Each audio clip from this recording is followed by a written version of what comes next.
নমস্কার বন্ধুরা, তো আজকে আমি আপনাদেরকে ব্লু জামদানি শাড়ি স্টাইলিং করা দেখাবো, যেটা আমি সরস্বতী পুজোতে পরেছিলাম। তো প্রথমেই আমি স্টার্ট করছি হেয়ার স্টাইল দিয়ে।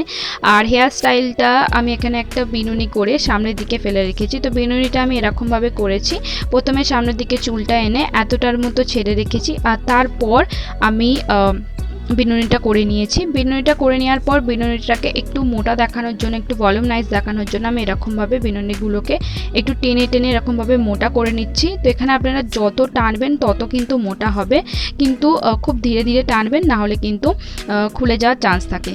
আর তারপর আমি এখানে একটা সিলভার কালারের চোকার পরে নিয়েছি, আর তার সাথেই ছিল এই কানেরগুলো। তো এই কানেরগুলো আমি পরে নিয়েছি। আর তারপর আমি এখানে ব্রাউন কালারের একটা লিপস্টিক লাগিয়ে নিয়েছি। আর লাগিয়ে নেওয়ার পর পিঙ্ক কালারের ওর সাথে ম্যাচিং করে হাতে আমি এরকম সিলভার কালারেরই চুড়ি পরে নিয়েছি, ডান হাতে ব্রেসলেট আর বাঁ হাতে কি বলে এটাকে ঝুমকাওয়ালা চুড়ি।